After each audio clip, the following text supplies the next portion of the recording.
नमस्कार। आकाशवाणी देहरादून से प्रस्तुत हैं प्रादेशिक समाचार। पहले मुख्य समाचार। नैनीताल जिले के रामनगर में आज G20 सम्मेलन के मुख्य विज्ञान सलाहकार की बैठक में विभिन्न विषयों पर चर्चा हुई। मुख्यमंत्री पुष्कर सिंह धामी ने रामनगर में लगभग 100 करोड़ से अधिक विकास योजनाओं का लोकार्पण और शिलान्यास किया। केंद्रीय गृह एवं सहकारिता मंत्री अमित शाह और स्वास्थ्य मंत्री डॉक्टर मनसुख मांडविया कल राज्य के दौरे पर आएंगे। और दुर्गाष्टमी पर आज प्रदेश के विभिन्न मंदिरों में श्रद्धालुओं की भीड़ उमड़ी, भक्तों ने कन्या पूजन किया। समाचारों के साथ मैं नीता कांडपाल। अब समाचार विस्तार से। नैनीताल जिले के रामनगर में आज G20 सम्मेलन में मुख्य विज्ञान सलाहकार की बैठक हुई। इसमें G20 देशों के प्रतिनिधि के अलावा विश्व की 13 प्रमुख संस्थाएं और 9 मित्र देशों के प्रतिनिधि शामिल हुए। केंद्र सरकार के प्रधान वैज्ञानिक सलाहकार अजय कुमार सूद ने आज शाम पत्रकारों को G20 में मुख्य विज्ञान सलाहकार की हुई बैठक की जानकारी दी। बैठक में रोग नियंत्रण और महामारी से निपटने की बेहतर तैयारी के लिए वन हेल्थ में अवसर पर मंथन, विज्ञान से जुड़ी जानकारी सुलभ और निशुल्क त्वरित तरीके से कैसे सभी तक पहुंचे, इस पर विचार विमर्श किया गया।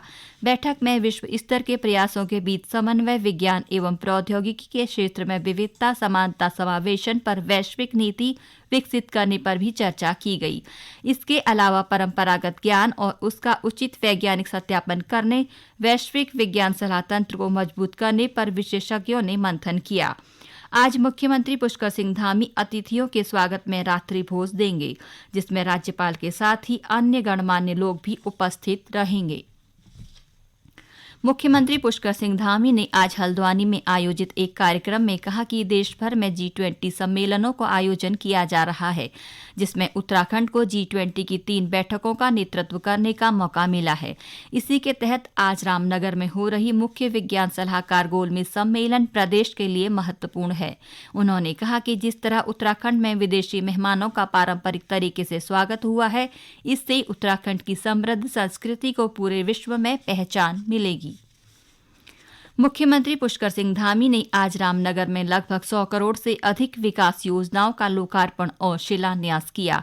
इस मौके पर मुख्यमंत्री ने कहा कि सरकार ने प्रदेश में बीते 8 साल में 1 लाख करोड़ की योजनाओं को धरातल पर उतारा है।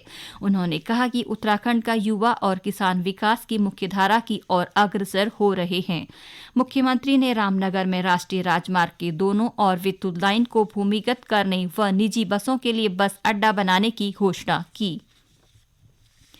केंद्र सरकार ने राज्य को सेतु बंधन योजना के तहत 193 करोड़ 92 लाख की स्वीकृति और राष्ट्रीय सामाजिक सहायता कार्यक्रम के तहत 118 करोड़ 91 लाख के भुगतान के आदेश जारी किए।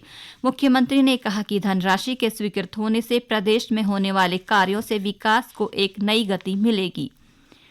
केंद्र सरकार के पर्यटन मंत्रालय की स्वदेश दर्शन योजना के तहत राज्य को स्वदेश दर्शन योजना में सराहनीय कार्य करने के लिए सम्मानित किया गया। केंद्रीय पर्यटन राज्य मंत्री किशन रेड्डी ने प्रदेश के पर्यटन मंत्री सतपाल महाराज को यह सम्मान दिया। श्री महाराज ने कहा कि राज्य को मिला यह सम्मान राज्य सरकार की ओर से किए गए अच्छे कार्यों का परिणाम है। राज्यपाल लेफ्टिनेंट जनरल गुरमीत सिंह ने कहा कि उत्तराखंड में जल विद्युत और सौर ऊर्जा के उपयोग की अपार संभावनाएं हैं। इनका व्यापक रूप से उपयोग करके हम अपने ग्रीन हाउस गैस उत्सर्जन और जीवाश्म ईंधन पर निर्भरता को कम कर सकते हैं। राज्यपाल ने देहरादून से कुमाऊं विश्वविद्यालय द्वारा आयोजित एक संगोष्ठी को वर्चुअली संबोधित करते हुए कहा कि राज्य में इको टूरिज्म को बढ़ावा देने से रोजगार के अवसर पैदा होंगे। राज्यपाल ने कहा कि हमें विकास के साथ साथ आधारभूत संरचना के लिए प्राकृतिक संसाधनों के व्यापक उपयोग की ओर ध्यान देना चाहिए। केंद्र सरकार ने प्रधानमंत्री मत्स्य संपदा योजना के तहत ऊधम सिंह नगर के सितारगंज में इंटीग्रेटेड एक्वा पार्क की स्थापना के लिए स्वीकृति दे दी है। इसके अंतर्गत विभिन्न मत्स्य विकास की गतिविधियों को जोड़ा जाएगा।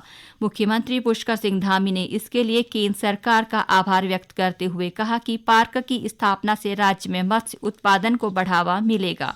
ये समाचार आकाशवाणी केंद्र देहरादून से प्रसारित किए जा रहे हैं। केंद्रीय गृह एवं सहकारिता मंत्री अमित शाह और स्वास्थ्य मंत्री डॉक्टर मनसुख मांडविया कल राज्य के दौरे पर आएंगे। श्री शाह हरिद्वार में सहकारिता विभाग के पूर्ण कंप्यूटरीकरण के साथ ही विभिन्न योजनाओं का शुभारंभ करेंगे। सहकारिता मंत्री के दौरे को लेकर सुरक्षा व्यवस्था के कड़े इंतजाम किए गए हैं। वहीं केंद्रीय स्वास्थ्य मंत्री के दौरे को देखते हुए स्वास्थ्य विभाग और प्रशासन के अधिकारियों ने कार्यक्रमों को अंतिम रूप दे दिया है। स्वास्थ्य मंत्री डॉक्टर धन सिंह रावत ने बताया कि भ्रमण के दौरान डॉक्टर मांडविया चमोली के मलारी गांव में 1 दिवसीय प्रवास करेंगे।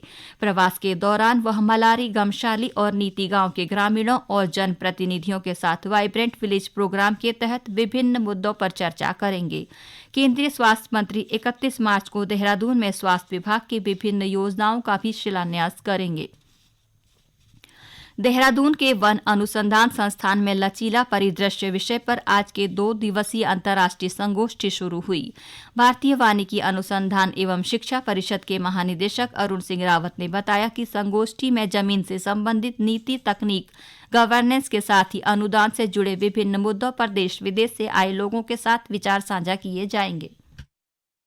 हम लोग लैंड रिस्टोरेशन से रिलेटेड जो भी एक्टिविटीज हैं वो देश विदेश में किस ढंग से हो रही हैं, उसका यहाँ पे जो बाहर से जो एक्सपर्ट्स आए हुए हैं और हमारे देश के जो एक्सपर्ट्स हैं वो अपने जो है कि विचार साझा करेंगे और जो भी बेस्ट प्रैक्टिसेस होंगी उनको हम लोग जो है कि अपने यहाँ के लिए जो है कि अडॉप्ट करने के लिए रिकमेंडेशंस देंगे। इसमें पॉलिसी रिलेटेड इश्यूज है, टेक्निकल इश्यूज भी इसमें साथ साथ हैं, इसमें गवर्नेंस के इश्यूज भी है और इसमें इम्प्लीमेंटेशन से रिलेटेड क्या क्या दिक्कतें आती है, इसमें फंडिंग एजेंसी क्या क्या जो है कि कैसे सपोर्ट कर सकती, इन सभी पे जो है कि यहाँ पे विचार रखा जाएगा। राष्ट्रीय कैंपा के मुख्य कार्यकारी अधिकारी सुभाष चंद्रा ने कहा कि गोष्ठी में जमीन की गुणवत्ता में होने वाले नुकसान और उसकी रोकथाम पर चर्चा की जाएगी। संगोष्ठी में नेपाल के प्रोफेसर कृष्णराज तिवारी ने कहा कि इस तरह की संगोष्ठी से सीखने को मिलता है। संगोष्ठी में America, Britain, Australia, Canada, Germany, Netherlands, Nepal, चीन समेत 225 प्रतिभागियों ने भाग लिया है। दुर्गाष्टमी पर आज प्रदेश के विभिन्न मंदिरों में श्रद्धालुओं की भीड़ उमड़ी। आज श्रद्धालुओं ने देवी के महागौरी स्वरूप का पूजन किया। इस अवसर पर भक्तों ने कन्या पूजन किया और उन्हें हलवा पूरी का भोग लगाया, साथ ही उन्हें उपहार भी दिए। मुख्यमंत्री पुष्कर सिंह धामी ने हल्द्वानी में दिव्यांग बच्चों का कन्या पूजन किया। वहीं दुर्गाष्टमी पर चंपावत जिले के विभिन्न मंदिरों में माता के दर्शनों को सुबह से ही श्रद्धालुओं का तांता लगा रहा। देश विदेश के श्रद्धालुओं ने मां पूर्णागिरी, बाराही, शीतला देवी सहित विभिन्न मंदिरों में पूजा अर्चना की। टिहरी में अष्टमी प्रसिद्ध पीठ चंद्रबनी में श्रद्धालुओं ने विशेष पूजा अर्चना की। अब सुनिए आकाशवाणी के लोकप्रिय कार्यक्रम प्रधानमंत्री की मन की बात पर आधारित विशेष श्रृंखला। आज की कड़ी का विषय है संविधान को समझें लोग।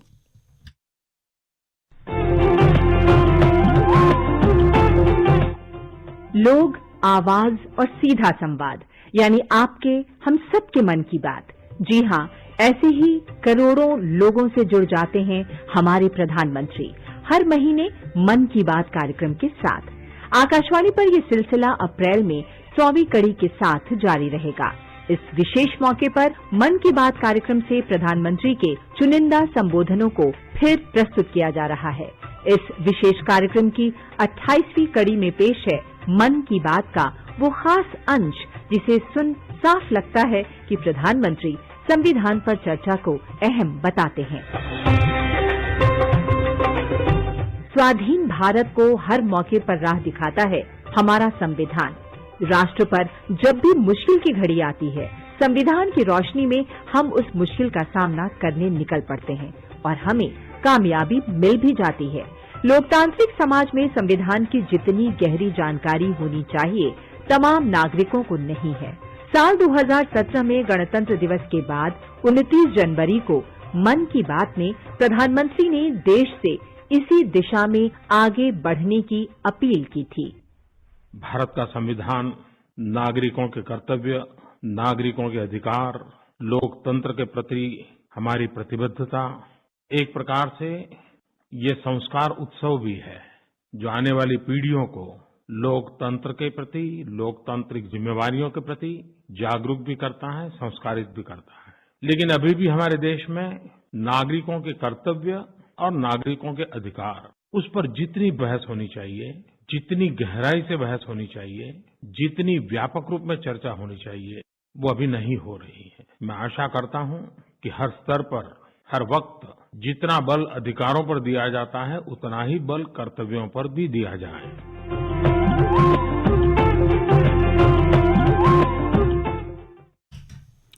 अंत में मुख्य समाचार एक बार फिर। नैनीताल जिले के रामनगर में आज G20 सम्मेलन के मुख्य विज्ञान सलाहकार की बैठक में विभिन्न विषयों पर चर्चा हुई। मुख्यमंत्री पुष्कर सिंह धामी ने रामनगर में लगभग 100 करोड़ से अधिक विकास योजनाओं का लोकार्पण और शिलान्यास किया। केंद्रीय गृह एवं सहकारिता मंत्री अमित शाह और स्वास्थ्य मंत्री डॉक्टर मनसुख मांडविया कल राज्य के दौरे पर आएंगे। और दुर्गाष्टमी पर आज प्रदेश के विभिन्न मंदिरों में श्रद्धालुओं की भीड़ उमड़ी, भक्तों ने कन्या पूजन किया। इसी के साथ प्रादेशिक समाचार का ये बुलेटिन समाचार समाप्त हुआ। नमस्कार।